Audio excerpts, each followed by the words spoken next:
तो दोस्तों नमस्कार और आप सबका बहुत बहुत स्वागत लिटरेचर लवर्स यूट्यूब चैनल में एकेएस राजवीर यानी मेरे साथ। दोस्तों हिस्ट्री ऑफ इंग्लिश लिटरेचर ये इतना इंपॉर्टेंट क्यों है और बहुत सारे एग्जाम्स हैं आपके, चाहे वो दोस्तों यूजीसी नेट का एग्जाम हो, टीजीटी और पीजीटी, या फिर दोस्तों जूनियर लेवल का एग्जाम हो। हिस्ट्री ऑफ इंग्लिश लिटरेचर बहुत ही इंपॉर्टेंट है दोस्तों। इस बात को ध्यान में रखते हुए मैं ये वीडियो सीरीज शुरू कर रहा हूं आपके लिए, और इस वीडियो सीरीज में मैं आपको प्रोवाइड करने वाला हूं हिस्ट्री ऑफ इंग्लिश लिटरेचर, यानी कि अंग्रेजी साहित्य का इतिहास। दोस्तों इस वीडियो की जो लैंग्वेज होगी वो हिंदी और इंग्लिश होगी, और सबसे पहले दोस्तों मैं आज एजेस को इंट्रोड्यूस करूंगा, यानी कि सबसे जो बेसिक स्टेप है, यानी कि मैं बिल्कुल बेसिक लेवल से शुरू कर रहा हूं और एडवांस लेवल तक चलेगा। डेली दोस्तों आपको एक वीडियो मिलेगा हिस्ट्री ऑफ इंग्लिश लिटरेचर पर। तो दोस्तों सबसे पहले मैं बात करूंगा कि हिस्ट्री ऑफ इंग्लिश लिटरेचर की ये जो बेसिक बिगिनिंग है, इसके पहले क्या चल रहा था, क्योंकि हमने बहुत सारी चीजें सुनी हैं। हमने एंग्लो सैक्सन सुना, नॉर्मन सुना, बहुत सारी चीजें सुनी। तो क्या इसके पहले हमारे लिटरेचर की क्या कंडीशन थी, इस बात से भी हम परिचित हैं या इस बात को हम जानते हैं? सो गाइज, सबसे पहले जब हम हिस्ट्री ऑफ इंग्लिश लिटरेचर को पढ़ने की शुरुआत करते हैं तो आपने कई बार सुना होगा, आपके सामने होमर का नाम आ जाता है, आपके सामने दोस्तों एक्लीज, सोफोक्लीज और यूरिपिडीज जैसे ग्रेट ट्रेजेडियंस का नाम आ जाता है। और फिर दोस्तों आप देखते होंगे तो कभी रोमन ट्रेजेडियन सेनेका का नाम आ जाता है, तो कभी और भी कोई नाम आ जाता है दोस्तों, जैसे मिनांडर एंड ऑल। और फिर हम सोचना शुरू कर देते हैं कि यार ये कहां से आ गए। इस चीज को समझने के लिए और इसके पूरे सॉल्यूशन के लिए दोस्तों पहले इस वीडियो को देखिएगा, इसके बाद दूसरा जो वीडियो है उसको देखिएगा। हर एक वीडियो का दोस्तों जो लिंक है वो डिस्क्रिप्शन बॉक्स में भी मिलेगा, या फिर आप हिस्ट्री ऑफ इंग्लिश लिटरेचर वाली प्लेलिस्ट चेक कीजिएगा। अब दोस्तों इस वीडियो की मेन बिगिनिंग है, अब ध्यान से सुनिएगा। सबसे पहले दोस्तों हम क्लासिकल पीरियड के बारे में पढ़ते हैं, और जब हम दोस्तों क्लासिकल्स की बात करते हैं तो प्लीज एक बात याद रखिएगा कि आप नियो क्लासिकल के साथ कंफ्यूज नहीं होंगे, क्योंकि क्लासिकल्स और नियो क्लासिकल्स दोनों टोटली अलग हैं। क्लासिकल्स कौन थे और नियो क्लासिकल कौन थे, ये दोस्तों आपको जरूर पता चलेगा, बट आप वीडियो को जब देखेंगे तब। सबसे पहले दोस्तों हम होमरिक पीरियड की बात करते हैं। बेसिकली जो क्लासिकल पीरियड है, जो आप अपनी स्क्रीन में भी इस समय देख ही पा रहे होंगे कि जो ये क्लासिकल पीरियड है, तो क्लासिकल पीरियड की टाइमिंग है क्या दोस्तों? क्लासिकल पीरियड की टाइमिंग, तो क्लासिकल पीरियड आपका 1200 BCE से लेकर के 1200 BCE, ये बात देख पा रहे हैं आप, से लेकर के 455 CE। और दोस्तों जब आप हिस्ट्री ऑफ इंग्लिश लिटरेचर पढ़ते हैं तो यहीं से आपके ओल्ड इंग्लिश पीरियड की बिगिनिंग होती है, यानी कि जो लिटरेचर की बेसिक बिगिनिंग है वो हम होमर के पीरियड से समझते हैं। और दोस्तों इसकी टाइमिंग है होमरिक। दोस्तों ये जो क्लासिकल पीरियड है इसको हम 4 पार्ट्स में डिवाइड कर लेते हैं। फर्स्ट पार्ट है इसका, ये देखिए, होमरिक और हीरोइक पीरियड। जैसे होमर एक ग्रेट एपिक पोएट है, तो उन्होंने एपिक लिखा, इलियाड एंड ओडिसी जैसे एपिक्स को लिखा है आपके होमर ने। इसके बाद दोस्तों हम क्लासिकल पीरियड की तरफ चलते हैं। क्लासिकल ग्रीक पीरियड ये दूसरा वाला पीरियड है, और इसके बाद तीसरा है क्लासिकल रोमन पीरियड, और चौथा है पैट्रिस्टिक पीरियड। तो दोस्तों ये 4 पीरियड हैं आपके क्लासिकल पीरियड की, यानी सब डिवीजन। अब दोस्तों इस सब डिवीजन को समझने के लिए एक छोटी सी, जैसे दोस्तों कोई चीज होती है उसके हम 4 भाग डिवाइड कर देते हैं। मान लीजिए कि ये पूरा, जैसे अगर मैं ऐसे एक सर्किल कर दूं, तो ये पूरा क्लासिकल पीरियड है, और क्लासिकल पीरियड को हमने 4 डिफरेंट पार्ट्स में, सेक्शंस में से डिवाइड किया है। और दोस्तों ये जो सेक्शन जो डिवाइड किए जाते हैं, सो इसके पीछे एक रीजन है। मतलब जो उस समय डोमिनेंट था, मतलब जो प्रोमिनेंट था, सो उसी के हिसाब से हम समझने की कोशिश करते हैं। दोस्तों जैसे डोमिनेंट का मतलब आप समझिएगा थोड़ा सा, जैसे होमरिक और हीरोइक पीरियड, इट मींस आपको भी लग रहा होगा कि शायद होमर मेन ऑथर पोएट रहे होंगे शायद, और ये बात बिल्कुल सही है, जो आप सोच रहे हैं वो बिल्कुल करेक्ट है। सो होमरिक पीरियड को डिवाइड किया गया है 1200 बीसीई से लेकर के 800 बीसीई। अब बहुत सारे लोग सोच रहे होंगे कि ये ऐसे क्यों आ रहा है, मतलब कि घटता हुआ क्रम क्यों है 1200 से 800। सो दोस्तों जब हम क्लासिकल पीरियड एंड ऑल की बात करते हैं तो आपने यहां पर देखा होगा बिफोर क्राइस्ट की बात हो रही है ना? यस। सो अब आप समझ गए होंगे इस चीज को। दूसरा दोस्तों जो पीरियड है ये ग्रीक पीरियड है, क्लासिकल ग्रीक पीरियड। और क्लासिकल ग्रीक पीरियड में आपने ग्रीक ट्रेजेडियंस को देखा होगा, प्लेटो को देखा होगा, फिर आपने एरिस्टोटल को देखा है, और इसके बाद सोफोक्लीज, यूरिपिडीज एंड ऑल को आपने देखा है। तो ये दोस्तों जो क्लासिकल यहां पर होमरिक पीरियड है, इसी की बात तो आपके प्लेटो कर रहे थे। ये दोस्तों ये सारी चीजें मैं भी डिटेल में मैं आपके लिए इंट्रोड्यूस करूंगा जो अपकमिंग वीडियो होगा दूसरा वाला। लेकिन पहले, सबसे पहले दोस्तों सिर्फ पीरियड के बारे में आप इंट्रोड्यूस हो जाइए। तो दोस्तों क्लासिकल पीरियड, अब आपसे अगर कभी कोई कहेगा तो आप दोस्तों कैसे डिवाइड करेंगे? सो एच जी पी और आर, दोस्तों ऐसे आर, एच जी आर और पी के साथ दोस्तों आप इसे डिवाइड करेंगे। एच जी आर पी, दोस्तों मैं इसलिए शॉर्ट में बता रहा हूं ताकि आप ये याद रख सके। एच फॉर हेरोइक पीरियड और होमरिक पीरियड, और G for Greek and R for Romans and P for patristic period.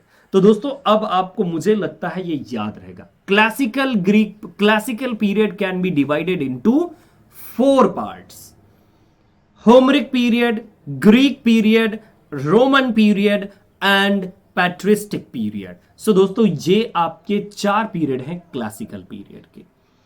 लेकिन बात आपको यह ध्यान में रखनी है कि ये आपका इंग्लिश लिटरेचर वाला पीरियड नहीं है। तो कौन सा है वो देखिए नेक्स्ट वाली स्लाइड में। दोस्तों ये है इंग्लिश लिटरेचर वाले पीरियड। अब बहुत सारे लोग सोच रहे होंगे सर आप तो हिस्ट्री ऑफ इंग्लिश लिटरेचर ही बता रहे हैं ना। जी हां, लेकिन मुझे लगा कि पहले आपको वो बताना जरूरी है एंड लेटर ऑन ये बताना। अब दोस्तों इस क्रोनोलॉजी को अगर आपने समझ लिया तो आप समझिए कि आप मास्टर हैं। आपको कहीं भी किसी भी एग्जाम में फेल होने या फिर चीजों को समझने जैसी की प्रॉब्लम नहीं होने वाली है। दोस्तों जो हिस्ट्री ऑफ इंग्लिश लिटरेचर है वो इस क्लासिकल पीरियड के साथ शुरू होती है। लास्ट में देखिए जो पैट्रिस्टिक पीरियड है वो 70 सीई से लेकर के दोस्तों ये है 455 सीई, है ना? Yes, 455 CE. यहां पर थोड़ी सी मिस्टेक है, अगर मैं इसे 70 सीई कर दूं तो गलत नहीं होगा। और इसके बाद दोस्तों जो पैट्रिस्टिक पीरियड है, इसके बाद आप देखेंगे कि अब इंग्लिश लिटरेचर की बिगिनिंग होती है। इंग्लिश लिटरेचर में दोस्तों जो हम पीरियड्स को डिवाइड करते हैं वो कुछ ऐसे डिवाइड करते हैं: ओल्ड इंग्लिश पीरियड। और यहां पर जो दोस्तों ये डिवीजन है वो डिवीजन आपको मिलता है कुछ इस तरह से कि बिगिनिंग से, जैसे जब कोई भी सिविलाइजेशन बिगिन होती है ना तो उसे हम एंशिएंट ओल्ड ही कहते हैं, चाहे एंशिएंट हिस्ट्री हो या कोई भी चीज हो, वो आप समझते ही हैं। ओल्ड इंग्लिश पीरियड का एक और नाम है जिसे हम बोलते हैं एंग्लो सैक्सन पीरियड।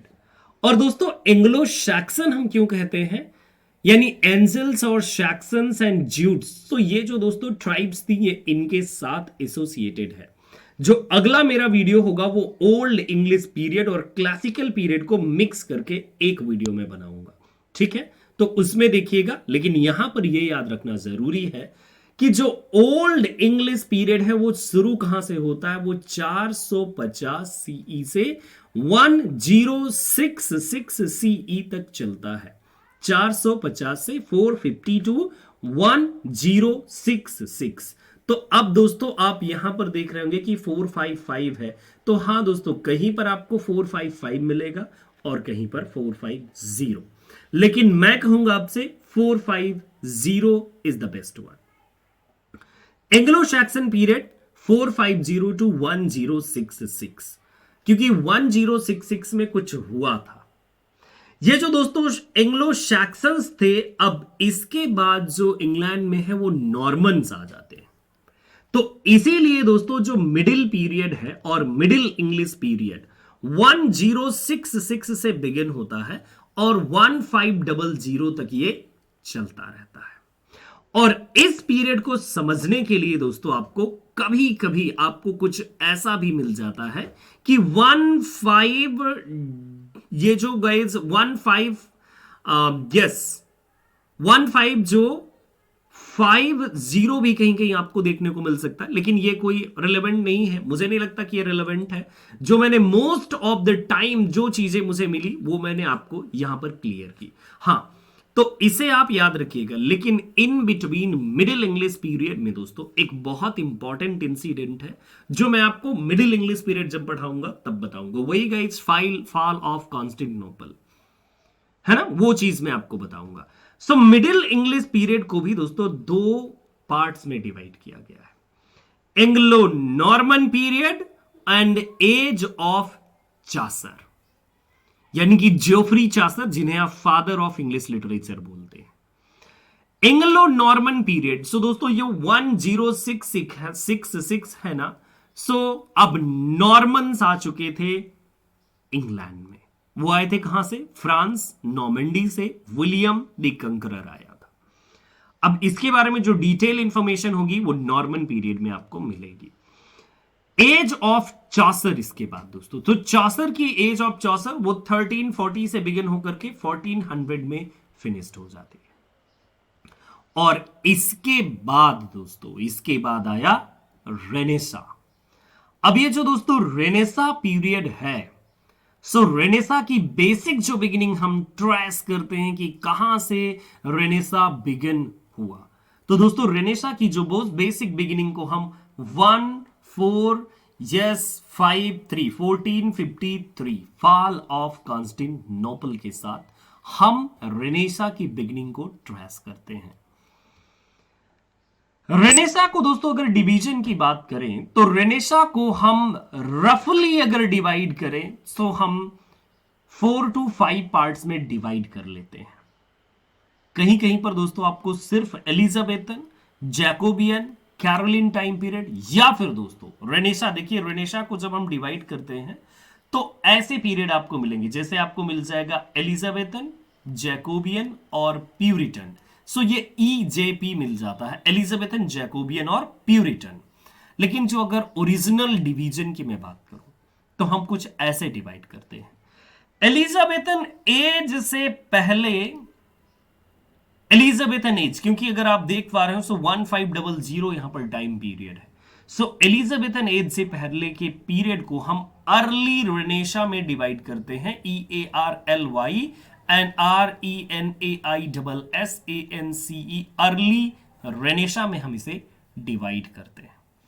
अब अर्ली रेनेसा के बाद दोस्तों हम ट्रेस करेंगे कि हमारे पास कौन सा दूसरा एरा है, तो ये है एलिजाबेथन। 1558 से 1603 का पीरियड एलिजाबेथन पीरियड, और एलिजाबेथन पीरियड को हम एज ऑफ शेक्सपियर भी बोलते हैं। अब दोस्तों आप सोच रहे होंगे कि एज ऑफ शेक्सपियर क्यों? क्योंकि जो डोमिनेंट फिगर है उसी के नाम पर उस एज का नाम रखा गया है। जैसे आप यहां पर देख पा रहे होंगे चासर, तो दोस्तों जो जोफ्री चासर है वो बहुत प्रोमिनेंट और डोमिनेंट फिगर थे इस एरा के। एलिजाबेथन, सो गाइज वो तो आप समझते हैं कि एलिजाबेथ, महारानी एलिजाबेथ, तो वो दोस्तों क्या थी? Yes, she was on English throne. So इसीलिए दोस्तों वो तो आप समझ रहे हैं कि थ्रोन के साथ एसोसिएटेड है। एलिजाबेथन एज के बाद जैकोबियन है, जैकोबियन पीरियड जहां पर जेम्स फर्स्ट थे, और दोस्तों इसे हम एज ऑफ डन कहते हैं। 1603 से 1625 का ये स्पैन दिया गया है। इसके बाद दोस्तों आता है कैरोलिन टाइम पीरियड, और ये कैरोलिन जो टाइम पीरियड है, यहां पर चार्ल्स फर्स्ट आपके किंग थे। He was king of England. अब ये जो चार्ल्स फर्स्ट थे, तो दोस्तों इनको हम फ्रेंच लैंग्वेज में क्या बोलते हैं, हम बोलते हैं कैरोलिन। तो इसीलिए दोस्तों इस पीरियड का नाम कैरोलिन टाइम पीरियड है। और बहुत जगहों पर दोस्तों ये जो कैरोलिन टाइम पीरियड है ना, एज ऑफ मिल्टन, या फिर दोस्तों हम इसे प्यूरिटन एज कह देते हैं। ये जो दोस्तों ये जो इधर चला गया, ये ऐसे नहीं है। प्यूरिटन एज के लिए दोस्तों ये दोनों आपके कॉमनवेल्थ पीरियड और एज ऑफ मिल्टन, इन दोनों को लेकर के, उसे नहीं, एज ऑफ डन को नहीं, इसे हम प्यूरिटन एज नाम देते हैं। अब आप समझ गए होंगे कि ये प्यूरिटन एज है क्या। तो दोस्तों या तो हम कैरोलिन कह देते हैं या फिर सिंपली हम प्यूरिटन कह देते हैं। अगर हम इसे प्यूरिटन बोलेंगे तो ये स्टार्ट होगी 1625 से लगा करके 1660 तक ये टाइम पीरियड चलेगा। और अगर हम इसे कैरोलिन और कॉमनवेल्थ में डिवाइड करेंगे, सो 1625 ये जो पीरियड दिया हुआ है 1625 से 1649, क्योंकि 1625 में जो चार्ल्स फर्स्ट थे, so he become king of England, और 1649 में उसे बीहेडेड किया गया था। बाकी और क्या रीजन है दोस्तों, डेडिकेटेड वीडियो आपको मिलेगा वन बाय वन, आप देखिएगा। इसके बाद ये जो कॉमनवेल्थ पीरियड है, सो कॉमनवेल्थ पीरियड दोस्तों और कॉमनवेल्थ गवर्नमेंट, जहां पर रिचर्ड क्रॉमवेल और ओलिवर क्रॉमवेल जैसे शासक थे इंग्लैंड के, और यहां पर ये जो दोस्तों पीरियड है 1649 से 1660 तक ही चलता है।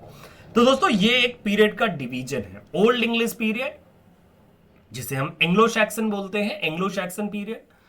मिडिल इंग्लिश पीरियड, जिसे हम बोलते हैं एंग्लो नॉर्मन पीरियड।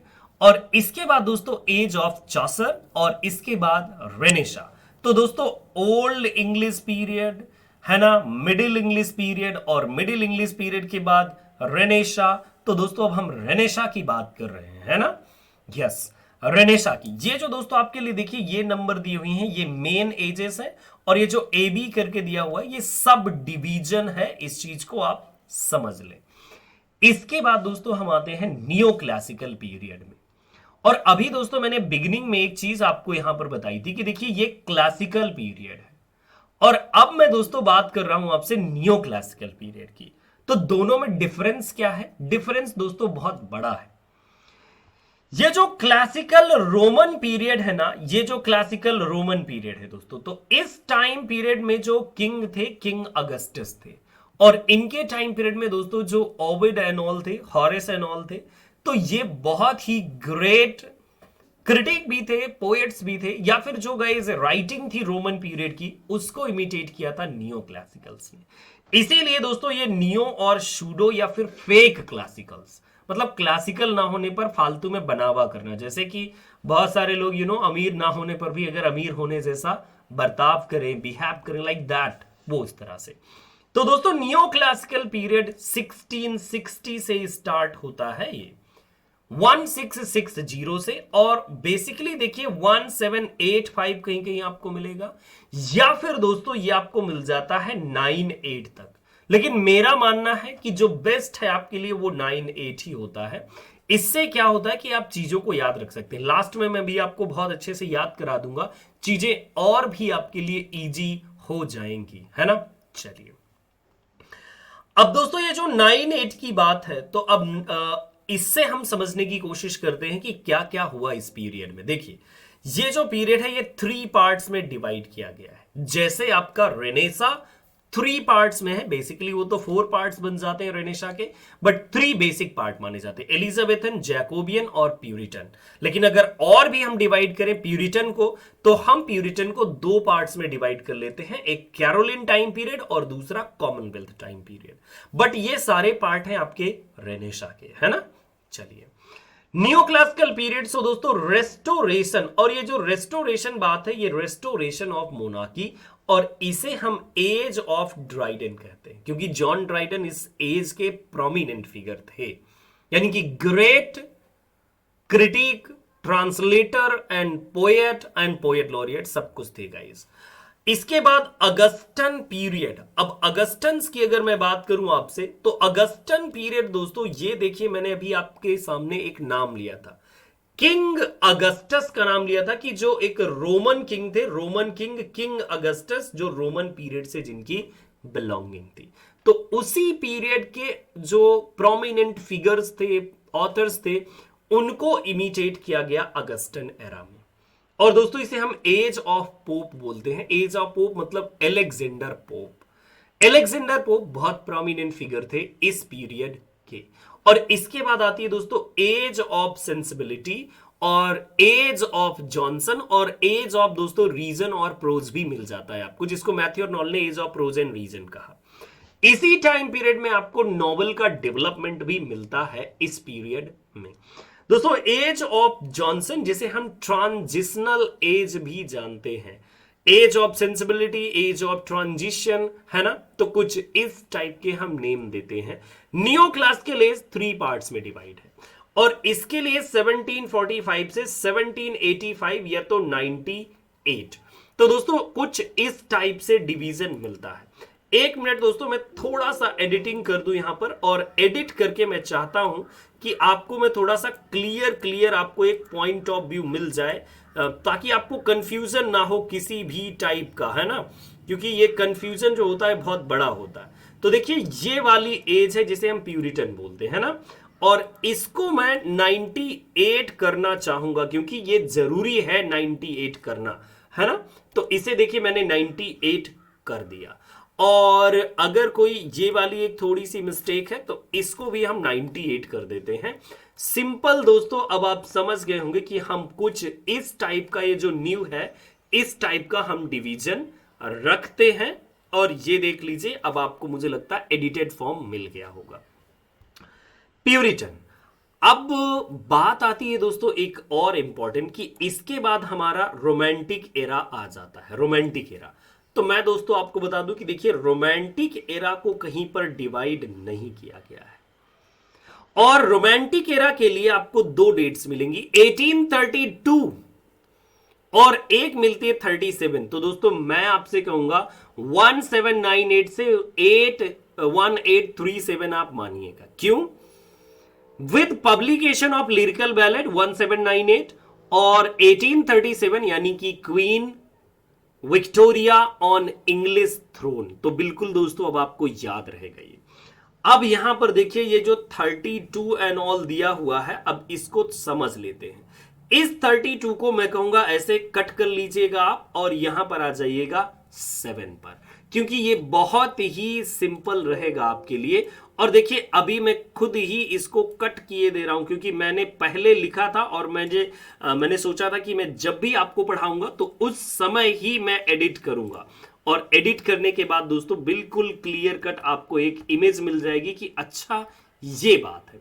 तो दोस्तों बिल्कुल अब आप देख लीजिए, ये है 37 से लेकर के, अब इस 37 से लेकर के 1901 का जो टाइम पीरियड है, 1901 का जो time period, this is known as, yes दोस्तों, विक्टोरियन पीरियड। और क्वीन विक्टोरिया मेजर फिगर रही इस पीरियड का, यानी किंग खुद क्वीन थी दोस्तों, है ना।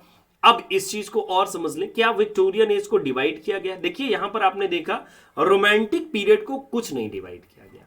हां, अगर रोमांटिक पीरियड का कोई डिवीजन मिलता है तो वो मिल जाता है आपको कि कुछ अर्ली रोमांटिक्स थे जो ट्रांजिशनल टाइम पीरियड आया, है ना, और लेट रोमांटिक्स। तो 2 ही रोमांटिक्स मिलते हैं, बाकी वो डिवीजन नहीं है जिसको डिवीजन कंसीडर करें। विक्टोरियन पीरियड, सो यहां पर प्री रेफलाइट मूवमेंट था और प्री रेफलाइट पोएट्स। दोस्तों जब मैं विक्टोरियन एज कवर करूंगा, ये जो एबी पार्ट है वो सारे पार्ट्स आपके साथ डील करूंगा, और इसके बाद एस्थेटिसिज्म और डेकाडेंस की बात आती है। तो ये दोस्तों विक्टोरियन एज का पार्ट है। 1837 से लेकर के 1901 के पीरियड को हम विक्टोरियन एज कहते हैं, और इसके बाद मॉडर्न पीरियड 1901 से लेकर के 1939। और दोस्तों आपको मैं और भी बता दूं कि ये सिर्फ 1939 नहीं, आपको बहुत सारी जगहों पर ऐसे मिलता है 1950, लेकिन बहुत सारी जगहों पर आपको ये मिलेगा कि वर्ल्ड वॉर सेकेंड के बाद ये जो मॉडर्न पीरियड है वो फिनिश हो गया, पोस्ट मॉडर्न आ गया। मॉडर्न पीरियड को दोस्तों बेसिकली 2 पार्ट्स में यहां पर डिवाइड किया जाता है, एडवर्डियन और जॉर्जियन गाइस, है ना। एडवर्डियन और जॉर्जियन, सो किंग एडवर्ड के नाम पर, किंग जॉर्ज के नाम पर। तो दोस्तों ये किंग के नेम पर इस एरा को भी दो पार्ट्स में डिवाइड किया गया। और इसके बाद पोस्ट मॉडर्न पीरियड, और पोस्ट मॉडर्न पीरियड के लिए चाहे वो आप 39 कहें या 50, ये चल जाएगा आपके लिए। पोस्ट मॉडर्न पीरियड अब तक जो चल रहा है वो सब पोस्ट मॉडर्न पीरियड है। तो ये हिस्ट्री ऑफ इंग्लिश लिटरेचर की एक क्रोनोलॉजी जो मैंने आपके लिए बनाई, ये काफी अच्छी है, इंटरेस्टिंग है। दोस्तों इसका जो पीडीएफ है मैं 100% डैम एंड श्योर हूं कि मैं आपको फॉरवर्ड कर दूंगा टेलीग्राम पर, व्हाट्सएप पर। दोस्तों ये जो मेरा व्हाट्सएप नंबर है, अगर आप मेरे व्हाट्सएप से जुड़ना चाहें तो आप मुझे इस पर मैसेज कीजिएगा, अपना नाम और अपने कोर्स का नाम। और अगर आप पेड क्लासेस ज्वाइन करना चाहें, चाहे TGT, PGT, UP TGT, PGT के लिए ज्वाइन कर सकते हैं, नेट जेआरएफ के लिए ज्वाइन कर सकते हैं मेरी क्लासेस, सेट एग्जाम के लिए, असिस्टेंट प्रोफेसर एग्जाम के लिए आप मेरी क्लासेस ज्वाइन कर सकते हैं, ठीक है। अब दोस्तों ये सारी बातें तो हो गई। देखिए हमें पीरियड्स याद रखना बहुत इंपॉर्टेंट है, क्योंकि हमें क्रोनोलॉजी बनानी है। अब आपको एक एक वीडियो ऐसे मिलेगा, like old English period, middle English period, Renaissance, neo classical period और रोमांटिक पीरियड। तो दोस्तों जो ये डिवीजन है इसके अकॉर्डिंग मैं 15 से 20 वीडियोज की एक सीरीज बनाऊंगा आपके लिए। फिर आप लर्न करेंगे हिस्ट्री ऑफ इंग्लिश लिटरेचर है क्या एग्जैक्टली, है ना। तो अगले वीडियोस में मेरी आपकी मुलाकात होती रहेगी। तब तक आप अपना ख्याल रखिए और इस क्रोनोलॉजी को कम से कम 10 बार प्रैक्टिस कीजिएगा। अब दोस्तों जो ये बड़े बड़े मेरे जो वीडियोज आएंगे, नहीं भी प्रैक्टिस करेंगे तो अगले वीडियोज में ये सारी चीजें मैं बहुत अच्छे से डिटेल से कवर कर दूंगा। और अगले वीडियो का टॉपिक है दोस्तों क्लासिकल पीरियड और ओल्ड इंग्लिश पीरियड। तो दोस्तों अभी सब्सक्राइब कीजिए इस यूट्यूब चैनल को और मेरे साथ ट्यून रहें। मुझे टेलीग्राम पर ज्वाइन करने के लिए गूगल पर AKS राजवीर टेलीग्राम सर्च कर सकते हैं और अनअकैडमी पर मेरी क्लासेस ज्वाइन कर सकते हैं। फ्री स्पेशल क्लासेस भी डेली इंजॉय कर सकते हैं। So thank you so much. फिर से मेरी और आपकी मुलाकात होगी, तब तक के लिए नमस्कार।